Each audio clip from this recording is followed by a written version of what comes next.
salue le peuple de Dieu vivant. Alors, ce matin, je vais parler de famille. Je n'ai pas l'habitude de parler de famille quand il s'agit d'un enseignement classique. En séminaire, c'est plus facile parce qu'on a le temps. Mais en enseignement, c'est généralement 45 minutes. Est-ce qu'en 45 minutes, on peut se poser beaucoup de questions? Je vais vous parler de comment devenir complice au sein d'un couple chrétien. Comment devenir complice. Alléluia. Il faut dire à ton voisin, comment on devient complice? Comment on devient complice? Dans un couple chrétien. Je suis un passionné de la famille. Parce que Dieu est famille. Amen. Père, Fils et Esprit. Alléluia. Alors, si tu comprends ça, tu vas te rendre compte que l'église même est composée de famille. Amen. Tu viens seul et tu te multiplies au sein de l'église. D'abord, tu as une soeur ou bien un frère et vous produisez des fils et des filles de Dieu. Amen. Donc la famille est le socle de l'église. En Côte d'Ivoire, en 2022, on était à 40,4% de taux de divorce. C'est pour cela que je suis venu parler de famille. C'est pour cela que je suis venu parler de complicité. Parce que divorcer signifie jugement, condamnation, insuffisance, blâme. Alléluia. Et donc, pour ne pas parvenir à ce genre de situation, je veux parler de comment on devient ami au sein du couple. Comment on devient ami. Comment on réalise la parole du Seigneur qui déclare que tous deviennent un. Amen. Amen. Quand nous prenons Genèse 2, après le verset 10 là-bas jusqu'au verset 24, on se rendra compte que dans le plan du Seigneur, il veut qu'un homme et sa femme deviennent une seule entité. Alléluia. Mais cette unité-là, elle est mise à l'épreuve. Elle est mise à rude épreuve. Cette unité-là, devenir un jour, je regardais l'emblème des Nations Unies. J'ai dit, on ne fait pas peut-être attention, mais on dit Nations Unies. Mais regardez un petit peu l'architecture sur laquelle repose cette déclaration, Nations Unies. Est-ce que réellement toutes les nations sont-elles réunies? Est-ce que toutes les nations sont-elles unes? Est-ce que toutes les nations ont-elles la même voix? Mais il y a un groupuscule qui décide pour les nations. Vous n'avez pas remarqué ça? Donc est-ce que les nations sont-elles unies? Non. Les plus forts écrasent les plus faibles. Je prends cette image-là pour que vous puissiez comprendre de quoi je vais parler. Amen. Hein? Est-ce que les nations... Donc vous allez vous rendre compte qu'au sein de beaucoup de couples, alors les voix ne sont pas unies. Amen. Amen. La parole n'est pas unie. Les décisions ne sont pas unies. Quand un va à droite, l'autre va à gauche. Mais c'est le couple. Et c'est de cela que Dieu veut te parler ce matin. Maintenant, je ne te demande pas. Tu vas dire que le missionnaire a parlé de moi, mais tu ferais qu'il parle de moi-même. Est-ce que, tel que le Seigneur a dit dans sa parole, est-ce que moi et ma femme même on est complices? Il ne faut pas répondre, hein, c'est moi seul, je parle de moi. Maintenant, si tu veux, tu peux te poser la question, tu n'as pas péché. Alléluia. Est-ce que moi et ma femme, nous sommes complices? Alors, si tu n'es pas complice, ça veut dire que tu as un problème avec la volonté du Seigneur. Ah. Si tu n'es pas complice, ça veut dire qu'en fait, tu sors du protocole du Seigneur et toi, tu veux faire ce qui te plaît. Alors, qu'est-ce qui fait qu'on n'est pas complice souvent? C'est notre culture, notre coutume, les habitudes d'éducation qu'on a reçues. Et puis, on est devenu chrétien ensuite. Alors, donc, on traîne dans l'église nos maladies du monde, notre compréhension du monde. Amen. Et donc, ça pose quoi? Ça pose une dualité. C'est-à-dire que notre passé nous poursuit dans l'église. Mais ce matin, je veux parler comme Daniel 11, 32. Il dit, mais Le diable séduira par des flatteries les traits de l'alliance. Mais à ceux du peuple qui connaîtront leur Dieu, ils seront fermes. Ils ne vont pas rentrer dans ces compromis. Ils seront fermes. Ils vont poursuivre la richesse. Ils vont poursuivre quoi? Ils vont poursuivre l'unité au sein de leur couple. Alléluia. C'est à ce peuple-là que je parle ce matin au nom de Jésus. Amen. Je parle à une soeur, à un frère qui dit la situation dans laquelle je suis n'est pas bonne. Parce que comme on n'est pas complice là, mon mari est devenu adultère. Ah oui, excusez-moi, je parle ce matin. Je parle très fort même. Comme on n'est pas unis, ma femme ne me respecte pas. Alléluia. Amen. Ma femme est impolie, elle est rebelle. Quand je dis 1, elle dit 2. Oui, c'est ça le problème de la famille chrétienne. Les enfants sont éparses dans la maison, ils sont là, mais ils n'ont aucun repère. Parce que moi et mon mari, on n'est pas complices. Je ne veux pas que tu dises ce matin que c'est ton mari qui est le coupable. Je ne veux pas que tu dises ce matin que c'est ta femme qui est la coupable. Je veux que tu dises que c'est moi-même qui suis le coupable. Parce que est-ce que j'ai réellement compris ce que Dieu appelle mariage? Est-ce que j'ai réellement compris ce que je dois faire pour que je sois complice à ma femme? Il y a un exemple qui est dans la Bible, Acte 5. On ne va pas lire. Saphira Ananias. Je vous donne encore cette métaphore pour que vous puissiez comprendre cette image. Voici un homme qui sait que tous les disciples faisaient quoi? Ils vendaient leurs biens. Ce qui leur appartenait. Il n'y a pas de témoin. C'est toi qui vas. Tu vends ta chose. Beaucoup de frères l'ont fait. Ils sont venus déposer tout ce qu'ils ont reçu là. Devant qui? Au pied des apôtres. Lui, il allait vendre son bien en complicité avec sa femme. Là, ils étaient complices. Quand ils ont fini de vendre le bien, ils se sont assis encore pour parler. Alléluia, ils se sont assis encore pour parler. Et la femme a corrompu son mari. Dites ça, et la femme a corrompu son mari. Et le mari a corrompu la femme. Ils se sont mis ensemble. Et ils ont décidé que l'argent, si on donne tout là-bas, on est mort. Comme tout ça, on n'a rien à manger. Donc prenons, gardez une partie de l'argent avec vous et puis donnez un peu. Comme beaucoup de frères qui ne veulent même pas donner la dîme à Dieu. Alléluia. C'est à ton cœur que je parle ce matin. Comme beaucoup de frères, quand on dit donne 10 000, 20 000, c'est comme si on les avait égorgés. Pourtant, s'il y a un funérail, il va trouver 1 million. Ils ont partagé, ils ont gardé une partie de l'argent et puis ils sont venus. Là, ils se sont entendus. Alors, dans beaucoup de couples, si c'est sur les questions sexuelles, on est toujours unis. Mais sur d'autres questions qui vont faire progresser la famille, on est désunis.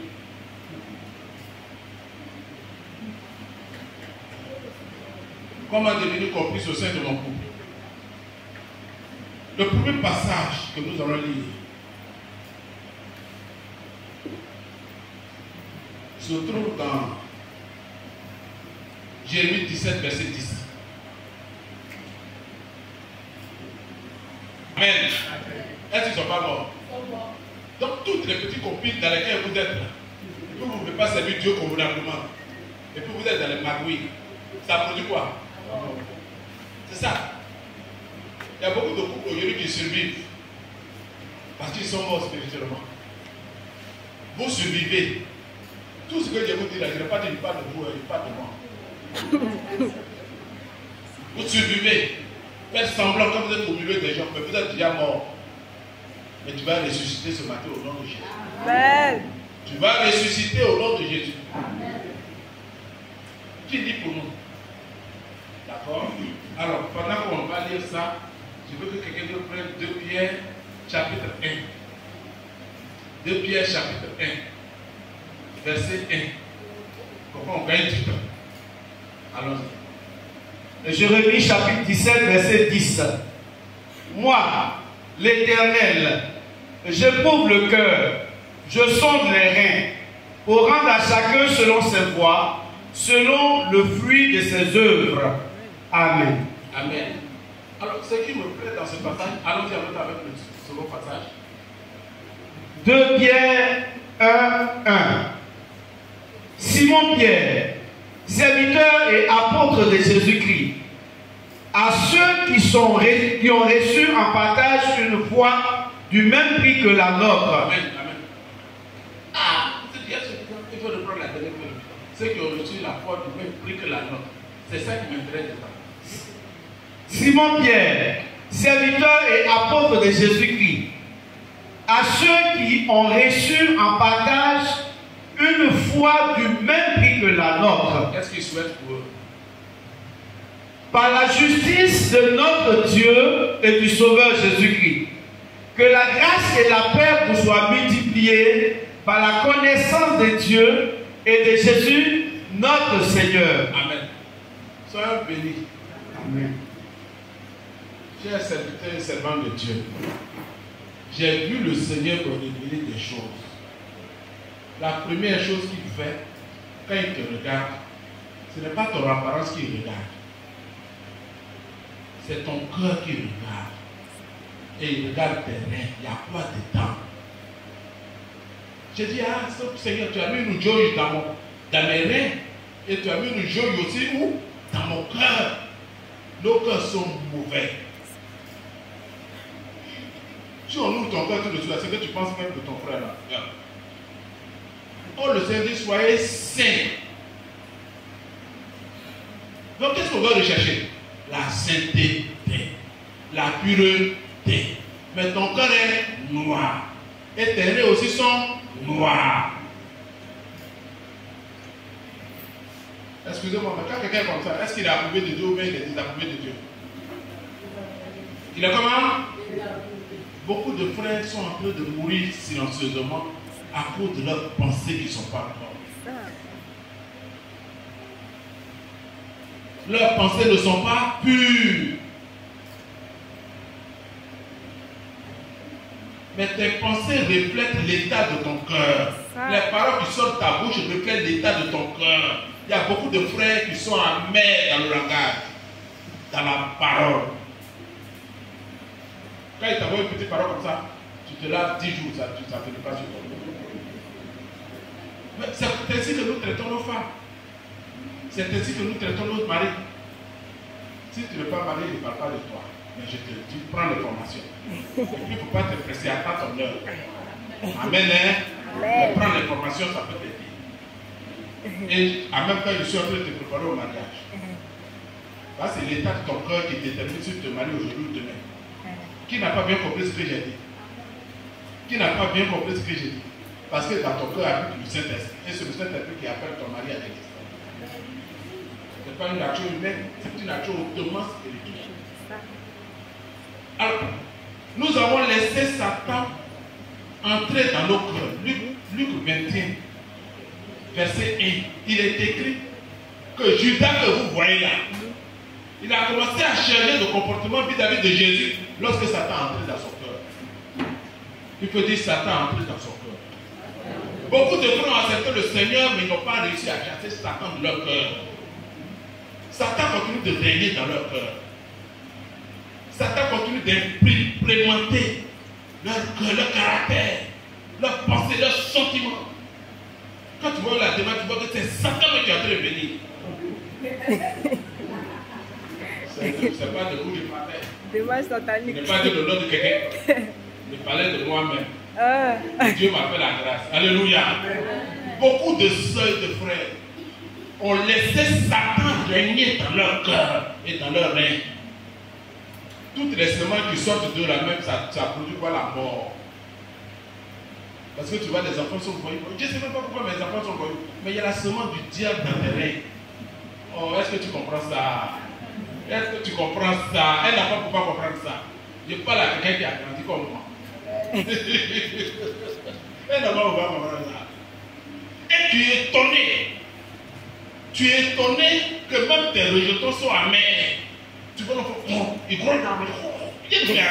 Pour la tête de un était un grognon. Amen. Un grognon. Les amis, il n'y a rien de nouveau. Il n'y a rien de nouveau. C'est nous qui devons nous asseoir pour réfléchir à quel genre de chrétien nous voulons être. Quel type de chrétien nous voulons être. Nous voulons être des chrétiens de chair, des chrétiens transformés ou des chrétiens malades spirituels. Quel type de chrétien tu es? Maintenant, regardez ce que Pierre dit. Pierre dit, attention, il faut que je rappelle quelque chose à l'église. Moi, je parle à ceux qui ont reçu la foi du même prix que moi. Donc, l'homme et la femme peuvent être dans la même maison, mais n'ont pas reçu quoi? La foi du même prix. La foi, là, ça ne produit pas le même résultat. C'est pour cela que toi tu es amour pendant qu'elle est la mère. Oh, si tu comprenais ça. Si tu comprenais ça. Pendant que toi tu es amour, tu cherches la pureté. Elle, c'est la violence. C'est la violence. Elle t'envoie une parole pour te tuer, pour t'assassiner. Et puis toi tu souris seulement. Parce que vous n'avez pas reçu la foi du même prix. Pourtant elle aime Jésus. Pourtant le frère aime Jésus. Tous les jours il est en train d'intercéder. Tous les jours il est en train de dire, bon, on va prier maintenant. On va faire ci et ça. C'est vrai. Mais toi et lui là, vous n'avez pas reçu. Vous avez reçu la foi, mais ça n'a pas le même prix. Ça ne produit pas donc le même résultat. Donc Pierre ouvre notre esprit dessus pour dire, on peut être ensemble. Et puis on n'a pas la même foi. Amen. On est ensemble, mais on n'a pas la même foi. Moi, je ne sais pas comment être le chrétien. Moi, en tout cas, je sais d'où je viens. Et je sais quelles sont les relations dans lesquelles je me suis engagé. Parce que ce que tu as abandonné, lui, il n'a pas encore abandonné. Mais il a la foi en Jésus-Christ. Donc quand tu regardes, tu fais quoi? Est-ce que c'est jugement, c'est condamnation? Tu perds ton temps. Regarde les jugements de 1 à 2 heures du matin, ça ne donne rien. Ça veut dire qu'il faut élever le standard, il faut quitter dans ça. C'est pas ça qui est le médicament. Tous les jours, tu n'es pas bon. Je t'ai déjà dit que toi tu as un mauvais comportement. C'est pas comme un médicament que tu utilises depuis là et ça marche. Ça marche pas que j'ai un médicament. Quand le médecin te regarde comme ça, il dit ça ne peut pas te soigner. Toi-même tu te vois, tu sais et puis ça ne te soigne pas. On est souvent dans des. Est-ce qu'on se comprend? Je veux me rassurer. Est-ce qu'on se comprend? Mais pourquoi les hommes ne parlent pas? Est-ce qu'on se comprend les hommes? Quand je vois qu'on m'aime trop, mais c'est moi même pas. Aimez-moi. Alléluia. Oh, je suis dans la joie. Soyez rassurés que je suis un homme béni. Et que vous êtes bénis. Le Seigneur veut faire des réglages ce matin. Pour qu'on soit tous en faveur à la statue parfaite du Seigneur. Amen. Donc il y a des difficultés qu'on connaît dans le foyer. Souvent on peut les évaluer. Souvent on en parle. Merci. Souvent on en parle. Mais souvent aussi, bon, on a même des difficultés, on peut parler maintenant à certains. Parce que quand tu lui parles, tu dis, oh, si je dis comme ça, est-ce que lui pas accepter ça? Quand tu regardes, c'est toi maintenant qui as peur de lui parler. Tu es même prudent, tu mesures les propos. Non, ça ne doit pas être comme ça. Donc, est-ce que tu peux dire à ton voisin, ayons la foi du même prix? Ayons la foi du même prix. Et pour parvenir à ce niveau-là, ce qu'on va faire là, ça va être devant Dieu. Alors, si on est déjà d'accord là-dessus, on comprend tout l'origine des difficultés que nous avons au sein de nous. On n'a pas la même foi du même prix, mais c'est déjà suffisant. Amen. C'est pour cela que Paul qui écrit aux Colossiens leur fait une proposition. Paul écrit aux Colossiens, et je crois que c'est au chapitre 3. Il a fait une proposition. D'accord. On lit le verset 1. Bon, on va lire. Bon, ok. Commençons à lire à partir du verset 1. On va se donner peut-être 3 minutes pour lire tout ça. Colossiens chapitre 3, à partir du verset 1. Si donc vous êtes ressuscités avec Christ, cherchez les choses d'en haut, où Christ est assis à la droite de Dieu.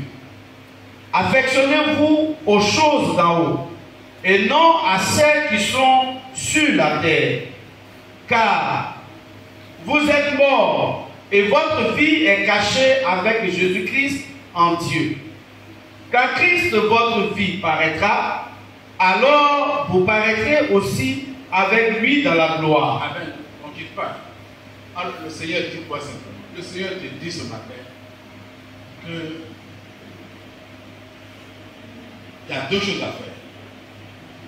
Si tu veux te comporter comme un homme normal, tu es un homme de la terre. Tu seras dominé, tu seras écrasé. Amen. Si tu acceptes que tu es ressuscité en Christ, que tu es un enfant de Dieu authentique, alléluia, alors ton âme sera en train de chercher quoi? Les intérêts de Dieu dans ta vie. Les intérêts de Dieu pour ta femme. Les intérêts de Dieu pour ton mari. Au travers de quoi? La prière. Au travers de quoi? La prière.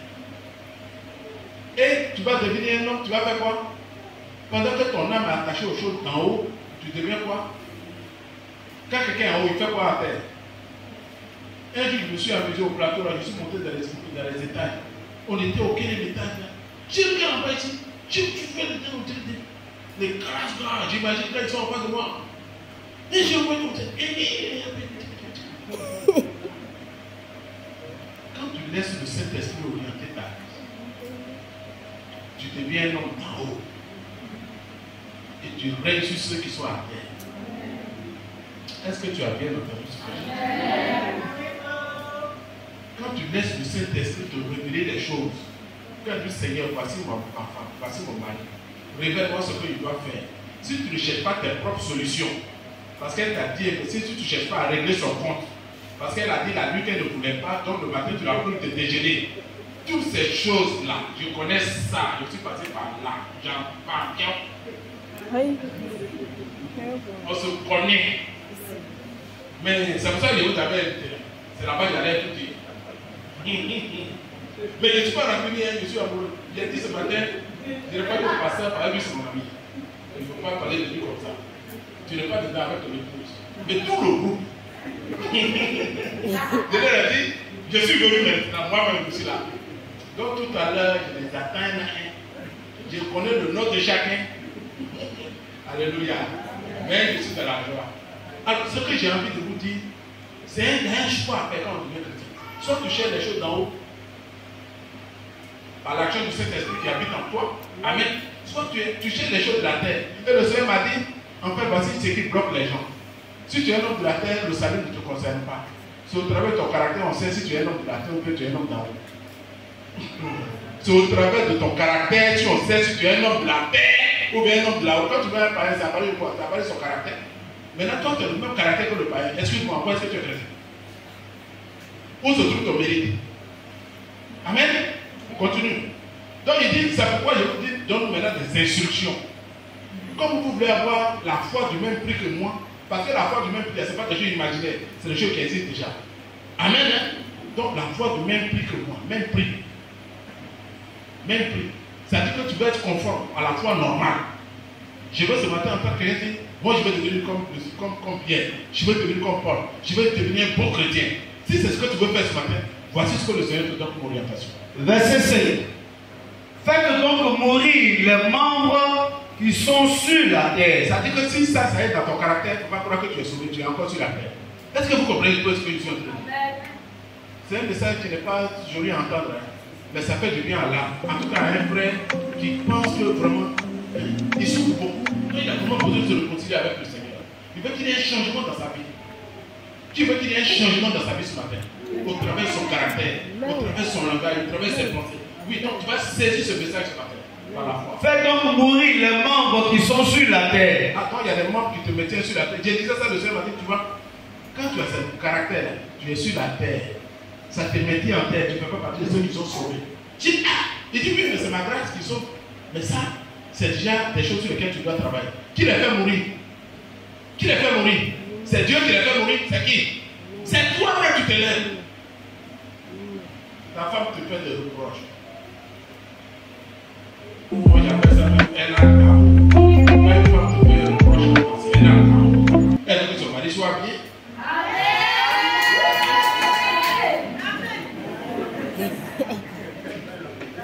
Il y a les femmes aussi. C'est à cause de ça qu'ils ont mis plus de 10. Si tu as bénédiction, puis on dit non, comment il peut distribuer des bénédictions comme ça? Mais il a le pouvoir. Quand le Seigneur dit que ceux qui ont de tels caractères, tu peux lutter, mais tu es sur la terre. Il y a des bénédictions que tu ne vas pas avoir dans la vie. J'ai dit, Seigneur, tu dis quoi? Il dit qu'il y a des niveaux de bénédiction auxquels tu ne vas pas parvenir. Puisque tu es un homme de la terre. Mes amis, devenons des hommes d'esprit. Des femmes d'esprit. Marchons par l'esprit. Et il nous a déjà montré tout ça. Donc fais mourir, c'est toi qui fais mourir. Tu te lèves matin, tu dis ça là, c'est comme on appelle ça. Colère, je te tue. Au nom de Jésus. Quand on dit faites mourir, ça veut dire quoi? Colère doit mourir. Alors, quels sont les membres qui doivent mourir? L'impudicité. Ils ont dit quoi? L'impudicité. J'ai chuté hier. J'ai chuté hier. Toi tu chutes toujours. Toi tu chutes. Mais la chute va te maintenir à terre. Il J'ai chuté. On dit, il y a quoi? J'ai chuté. Tu vois ton visage est mélancolique? Oui, papa. Moi, mais je voulais te dire, je ne sais même pas comment. Tu n'as pas ton cœur encore un cœur d'or. Tu n'as pas encore le cœur du Seigneur. Il faut chercher le cœur du Seigneur. Là-bas, il n'y a pas chute. Il y a grâce et faveur. Amen. Et c'est le Saint-Esprit qui te donne de surmonter toutes ces choses. Ce n'est pas toi. Quoi encore? L'impureté. De quoi? L'impureté. L'impureté, les pensées impures. Moi, j'étais là et puis je croyais que souvent je suis là et puis je pense mal de ma part. Mais dès que je pense comme ça, on dirait qu'elle reçoit sa télépathie. Et le truc, quand il arrive là, elle me regarde. Donc, je dis, mais il y a quoi? Elle dit, mais toi, mais il y a quoi dans ton cœur? En fait, les pensées sont une semence. Et depuis que j'ai compris, peu importe ce qu'elle a fait, je souris seulement. Je souris seulement, puis j'ai de bonnes pensées. Tel que, en fait, ceux qui sont dans les, ceux qui font les sciences occultes, ils comprennent ça. C'est nous les chrétiens, on croit qu'on peut être un jour on est noir, le lendemain on est bon. C'est pas bon. On doit être constant. Amen. La bonté doit être attachée à ta vie. Amen. La bonté doit être attachée à ton cœur. Amen. La fidélité. Devant n'importe quel problème, la joie doit être ton partage. Amen. Il est écrit au Thessaloniciens, il dit soyez toujours comment? En joie. Soyez toujours heureux. Dès qu'on te dit imbécile, ton visage change, tu prends position. Tu commences à prendre des décrets dans ton cœur. C'est l'impureté qui vient. Donc il parle de l'impureté. Il faut empêcher l'impureté de venir dans tes pensées. Tu penses mal de ton prochain. Non, le diable a déjà pris parti. C'est lui qui est à la base de l'impureté. Des pensées impures. Continue. Les passions. Les passions. C'est-à-dire, toi, on ne peut même pas t'arrêter. Continue. Les mauvais désirs. Et la cupidité qui est une idolâtrie. Alors, ta femme te prive d'un business que vous tous vous connaissez. Et maintenant, tu es ensuite, tu es en train de ruminer. Les mauvais désirs, maintenant. Tu prends pour. C'est les décrets qui sont pris. C'est les décrets qui sont pris dans le corps. Tu parles là, mais c'est les décrets qui sont pris. Ça, c'est l'impureté. Ça, c'est des désirs impurs. Il faut comprendre seulement que l'autre, là, dans la vie, là, tout n'est pas lundi. Amen. Hein? Il y a lundi et puis il y a mardi. Moi, quand j'ai commencé à comprendre ça, je suis heureux avec cette femme. Ni jugement, ni condamnation. Tout à l'heure, je vais vous expliquer ce que ça signifie. J'ai appris à dire, ah d'accord, donc c'est, ah d'accord, ok, me gloire à Dieu, que le Seigneur me dit, bon, prions. Seigneur, accomplis ta volonté dans la vie de mon épouse. Amen. Je ne cherche pas ma volonté. Seigneur, toi, tu m'achètes ce que tu n'as pas à te faire. Je suis devenu un intercesseur puissant. Parce qu'il est un vrai fils de Dieu. Quand il voit que c'est bizarre, il se dit, Satan est en train de prendre racine dans le cœur de ma femme. Il a le discernement. Il voit, il ne lutte pas contre l'homme. Mais il commence à voir que c'est Satan qui est à la base de ça. Je veux ce matin voir des sœurs et des frères qui sont capables de dire, Seigneur, tu m'as éclairé. Désormais, je vais discerner les plans de Satan. Amen. Oui, mais il faut dire ça. Il faut dire ça. Seigneur, je suis éclairé. Désormais, je vais discerner les plans de Satan. C'est Satan qui est à la base de tout ce qui est divorce. C'est Satan, c'est pas un homme. Vous croyez que l'homme peut divorcer? Bon, si l'homme normal peut divorcer, je comprends. Mais un fils de Dieu peut-il divorcer? Son cœur, il y a qui dedans? Il y a quoi dans son cœur? C'est le Saint-Esprit qui est dedans. Et le Saint-Esprit répond dans nos cœurs quoi? L'amour du Seigneur chaque jour. Comment tu vas haïr ta femme? Comment tu vas haïr ton frère? Donc c'est de mauvaises sources. On appelle ça les liens de l'amour qui s'emparent des reins et du cœur. Tant que ça tient ton cœur, ton âme, il n'y a plus pardon dans ton cœur. Quand tu as dit un bon pardon, tu dis oui, il a accepté, mais je ne vais pas oublier. Aïe. Et ça sème la pollution en toi. Oui, Daniel. C'est à cause de ces choses que la colère de Dieu vient sur les fils de la rébellion. Donc, ou si tu es dans ces caractères-là, la Bible déclare qu'il y a la colère de Dieu sur toi. Tu as envie de faire une prière ce matin. Le Seigneur dit que tant que tu es dans les mauvais sentiments, tu penses mal de ton mari. C'est vrai, ce qu'il t'a fait là, ça te fait mal. Tu penses mal de ta femme, ce qu'elle t'a fait, ça te fait mal. Mais le Seigneur dit que dans ton état là, il y a la colère de Dieu sur toi. On va fermer les yeux. Je veux inviter quelqu'un à prier ce matin. Amen. David, Seigneur, je veux te recommander cette situation que je traverse. Amen, amen, amen.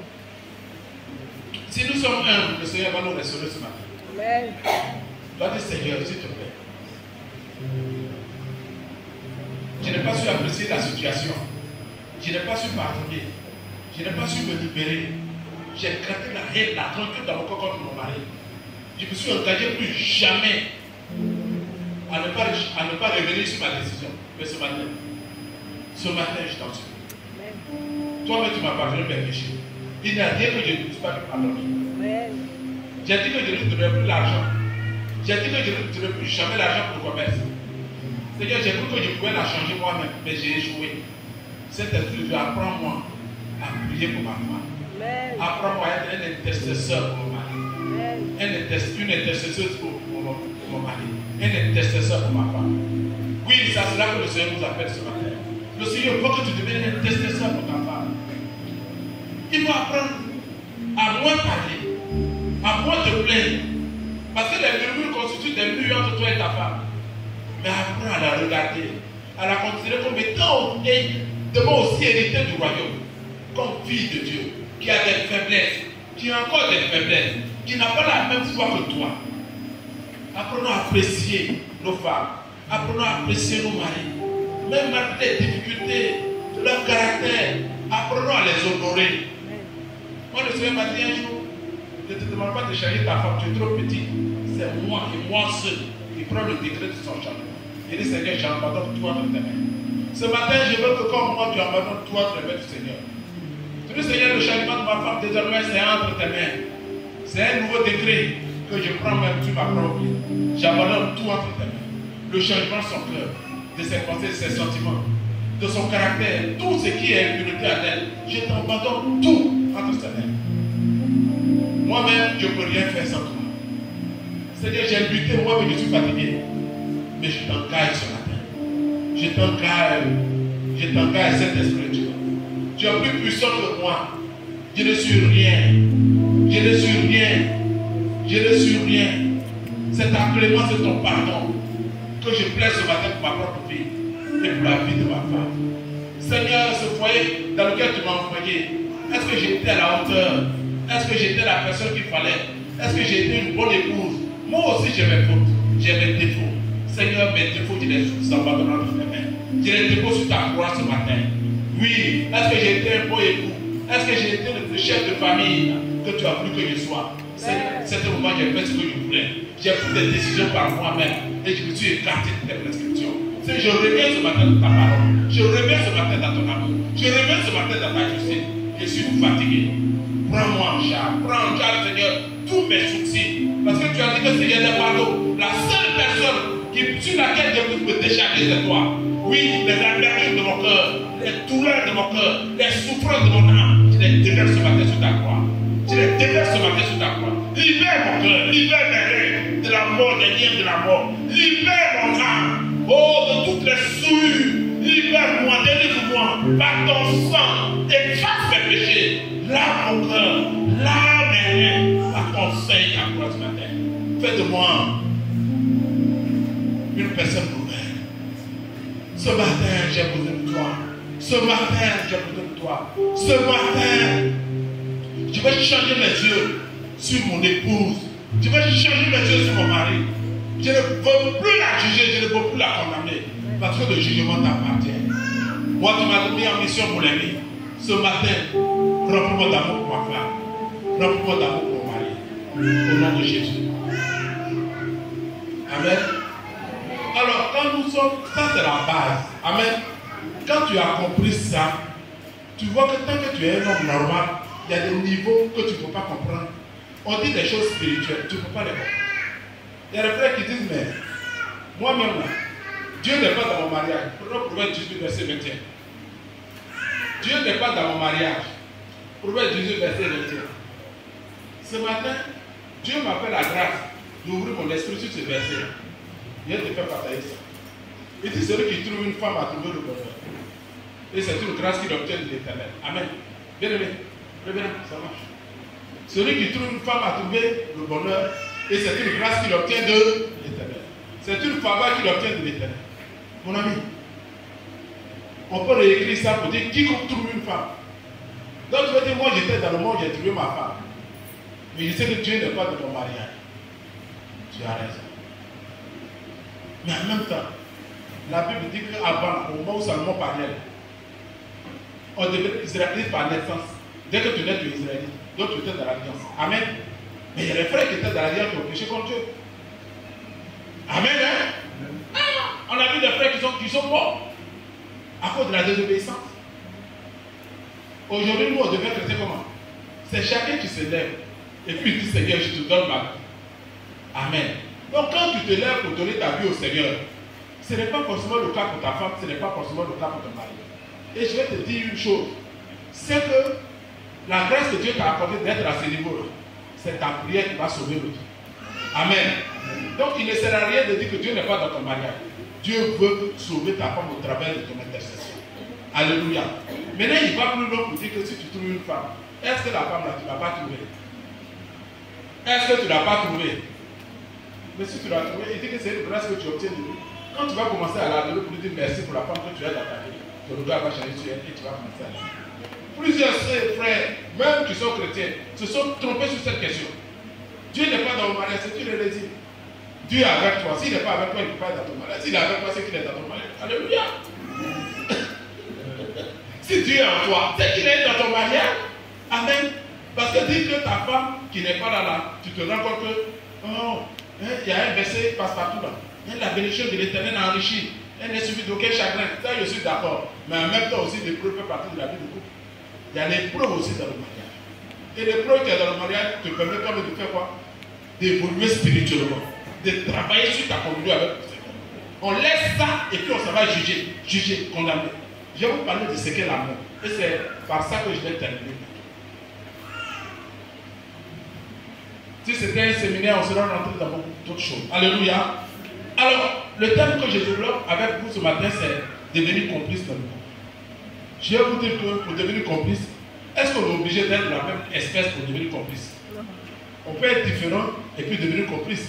Mais ici, il y a un élément important qui nous permet de devenir facilement complice si on en prend conscience. Le premier élément que nous allons regarder, c'est que toi-même tu prends conscience que tu es converti. C'est plus facile. Toi, cherche ta conversion.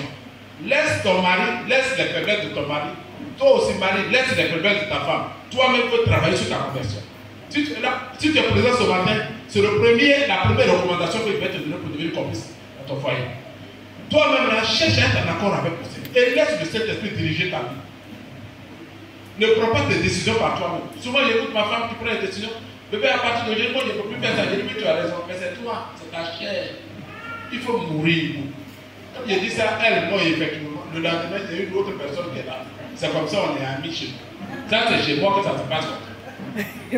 Chez toi, je ne sais pas comment ça se passe. Donc, moi, je ne suis pas dans le débat.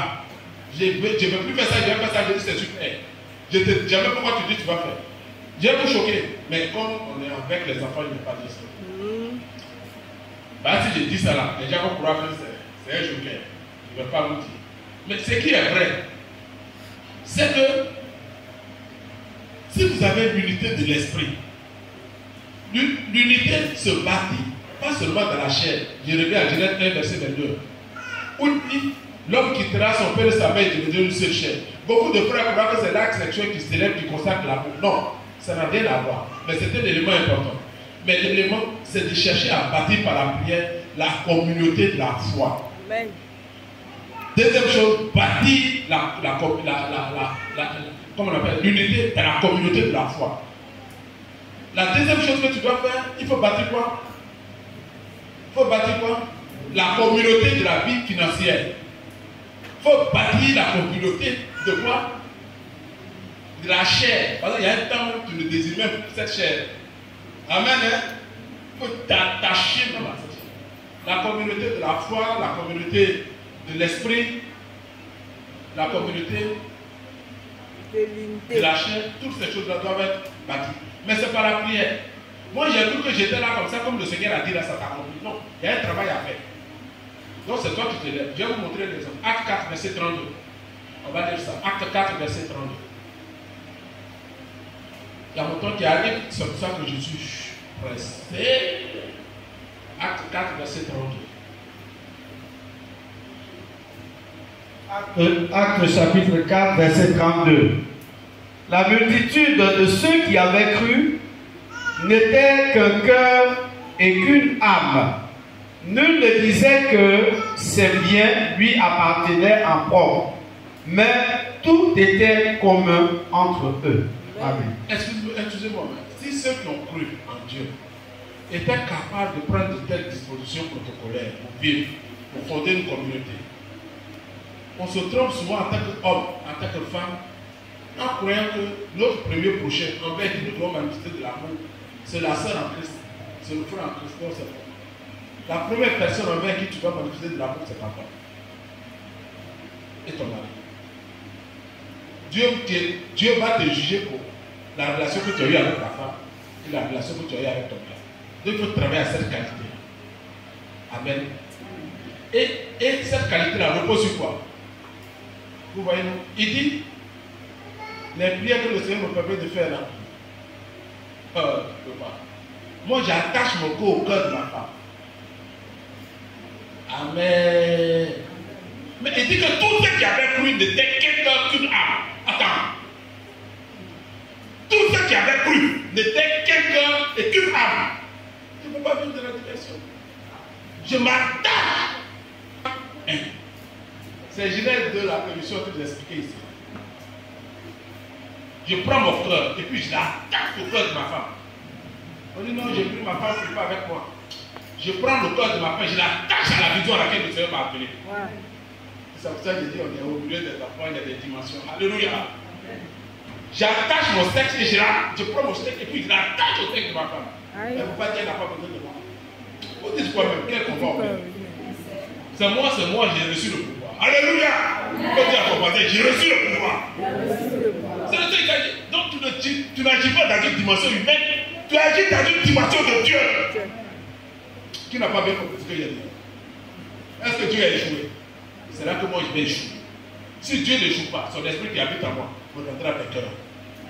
Amen. C'est par la foi qu'on se marie. C'est par la foi qu'on fait les enfants. C'est par la foi qu'on est béni financièrement. Amen.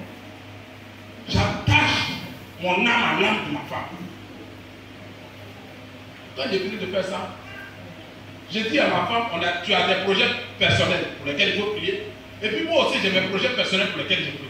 Et puis il y a maintenant des projets communs pour lesquels on doit se retrouver pour prier. Il y a une discipline, il y a une organisation. Quand je me lève, j'ai le bébé priant pour l'argent dans notre foyer. Quand je viens, le pasteur me dit, même souvent, il dit, missionnaire, viens me saluer. Je dis, ah, le pasteur, c'est mon ami, il pense à moi. Alléluia!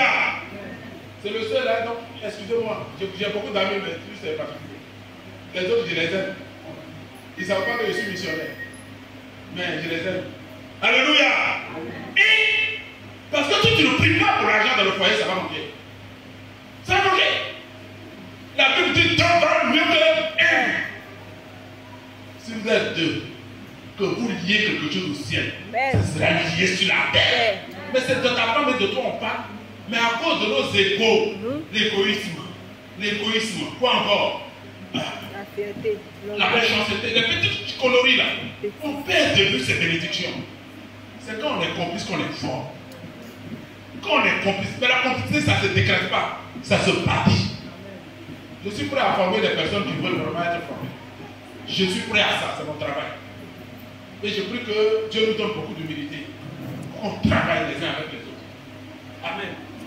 Donc si Acte 2, verset 32, peut déjà nous amener à pardonner à l'unité, donc à la complicité, mais c'est que Dieu nous a bénis. Ton cœur et puis le cœur de ta femme sont un. Son âme et puis ton âme sont une. Excusez-moi, il y a quel problème encore? Voilà comment on devient complice. On dit non, mon mari ne veut pas que je touche son argent. Moi, il y a une fois que mon mari ne veut pas que je touche son argent. J'ai dit, ton mari a dit. Donc son argent, c'est son argent. Et puis, j'ai dit, mais c'est que c'est un menteur. Au nom de Jésus, je change ces décrets là maintenant dans son cœur. Ce qui appartient à l'homme appartient à la femme. Ils avaient tout en commun. Ils avaient tout en commun. Il n'y a pas eu gauche, ils ne devaient pas toucher. C'est tout ça qui fait que les bénédictions n'arrivent pas. Quand tu distribues les choses. Maintenant, il y a des femmes aussi, quand elles savent qu'il y a 1 million pour pas, tu ne peux plus dormir. Tous les petits funérailles, elles sont là-bas. J'ai un cousin qui est mort là. J'ai dit, mon cousin, dès que tu ne connais pas la dernière fois que je t'avais présenté au mariage là, de un cadeau là, pour en faire, sur un sage aussi. C'est pas parce qu'il y a un peu d'argent là, il y a une sécurité pour la famille. Il faut tout faire pour détruire la sécurité. C'est pas sage. Mais c'est par la prière que je traite mes affaires. Vous n'avez pas remarqué ça? C'est par la prière que je traite mon épouse. Elle aussi, quand elle me voit là, c'est par la prière que je traite. On ne parle pas, on est heureux. Et puis on n'est pas en palabre. Chacun a un protocole. J'ai un devoir vis-à-vis d'elle, elle a un devoir vis-à-vis d'elle. Chacun fait sa part, sans tricher. Ne fais rien tricher avec ta femme. Ne fais rien avec ta femme dans la tricherie. Ne fais rien à ton mari. Mais je comprends qu'il y a eu un passé, tu t'as peut-être dessus. Mais il faut revenir au Seigneur ce matin. Il faut revenir dans la foi. Sinon tout ça, ça te sort de la foi. Ça fait qu'il y a des niveaux où Dieu ne peut pas bénir ton foyer. Est-ce qu'on se comprend? Est-ce qu'on se comprend? Hein? Je vais terminer totalement en disant que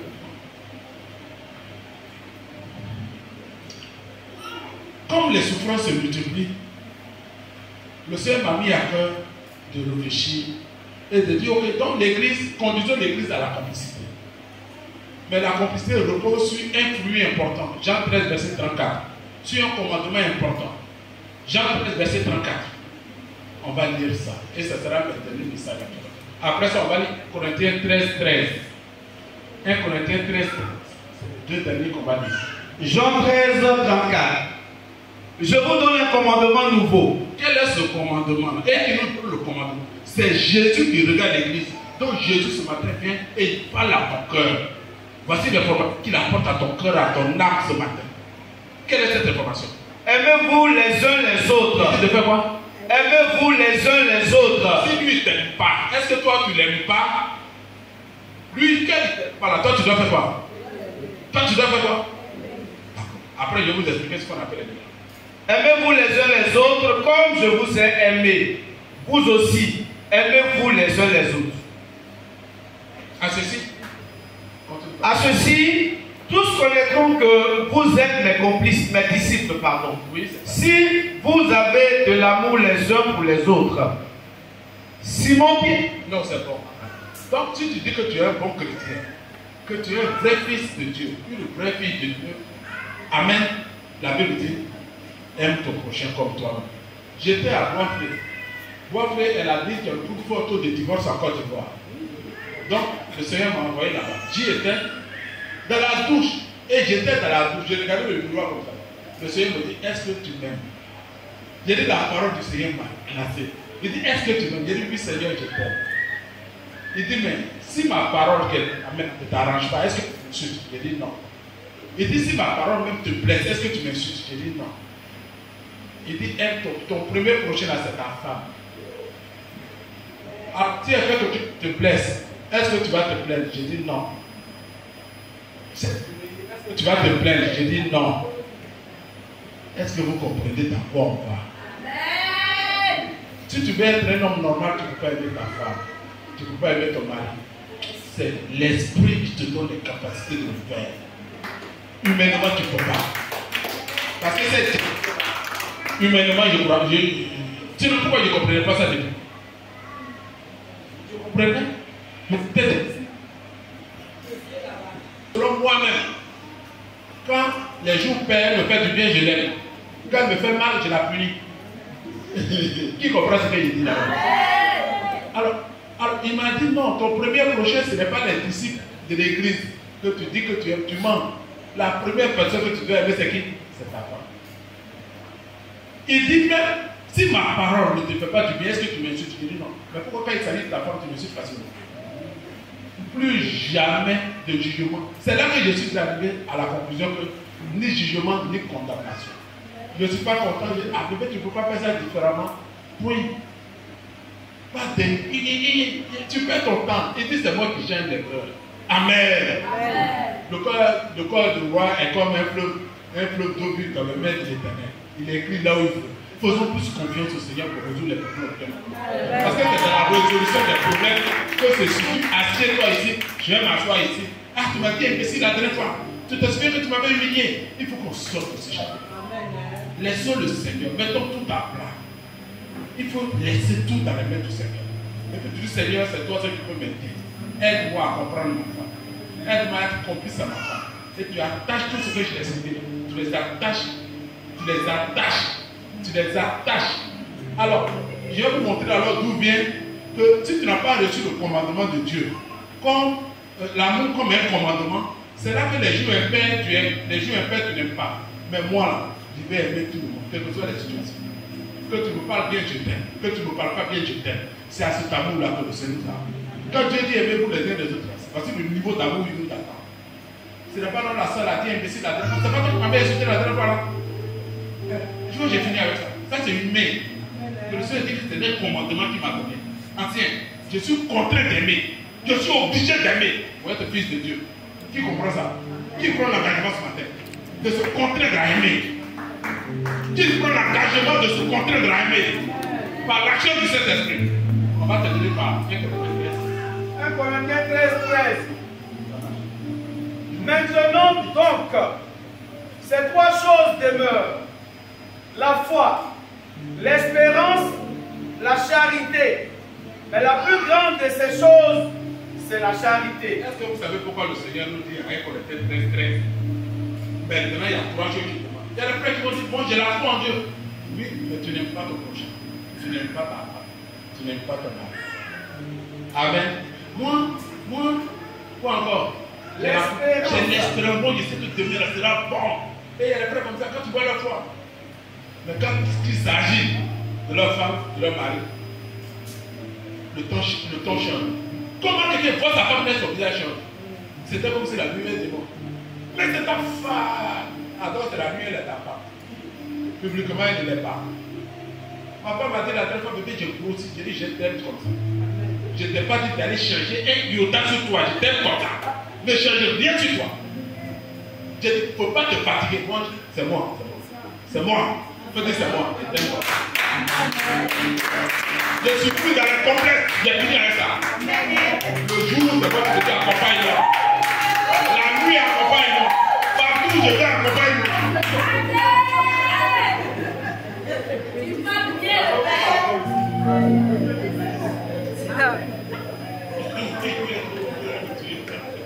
Alléluia.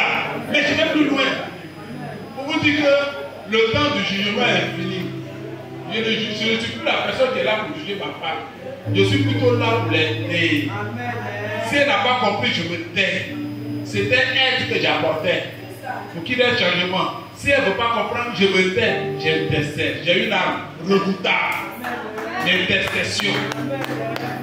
Intercession. On est un peu trop fatigué. Je comprends le ministère nous fatigue. Beaucoup de choses que nous fatiguent. Nous-mêmes, la matin, tu vas au travail, tu lever le soir. J'imagine des travailleurs. Quand il arrive comme ça, il va manger les 2 pieds sur la table. Il cherche quelqu'un pour aller même pour se déjeuner, il est fatigué. Mais le Seigneur t'appelle à l'intercession. Amen. Alors, quand le Seigneur te dit que tout ce qui va rester sur la terre, là, c'est quoi? Il dit tout ce que tu cites dans la foi, l'espérance, c'est important. Mais Dieu veut que tu sois charitable. Dans charité, il y a quoi? Il y a le sacrifice. Amen. Il faut te sacrifier pour ta foi. Il faut te sacrifier pour ton mari. Avant de parler de la sœur en Christ, avant de parler du frère en Christ, sois rassuré que tu es tombé amoureux de ta femme. Et quand on lit, regarde Éphésiens 5, verset 22, les gens oublient le verset 21. Après le verset 20. Il dit, soyez soumis les uns aux autres dans la crainte du Seigneur. Depuis que j'ai compris ça, le dernier verset, le dernier paragraphe qui est devant, qui est dans la crainte du Seigneur, j'ai dit, si je veux que ma femme me soit soumise, moi je dois demeurer dans la crainte du Seigneur. Donc je ne dis, tu ne pas soumise, j'ai banni ça de mon affaire. C'est un protocole dans lequel elle rentre sans par la foi au nom de Jésus. Amen. Et le Seigneur dit, où il dit, Marie, aimez vos femmes. Ça signifie simplement, Marie, tombez amoureux de vos femmes. Moi, je suis tombé amoureux de ma femme. J'ai demandé au Saint-Esprit de remplir ta prière. J'ai dit, je ne regarde pas si elle a préparé la femme, je n'ai pas le temps pour ça. J'ai dit, Seigneur, remplis votre amour pour cette femme. C'est que je n'ai point de paix dans mon âme si je ne suis pas amoureux d'elle.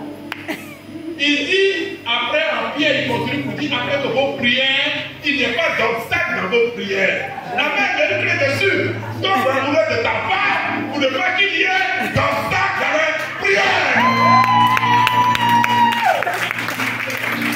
Femme, soyez soumis. Ça veut dire que rentrer dans la vision de l'homme, par la prière, ne le faites pas mathématiquement. Ça ressemble à de la chair. C'est le Saint-Esprit. Saint-Esprit, aide-moi à me soumettre à mon mari. C'est quel type de soumission tu dois avoir envers mon mari? C'est le Saint-Esprit qui produit ce résultat. Et quand tu es soumis, c'est là que Dieu te lève. Que la paix de Dieu soit notre partage. Amen.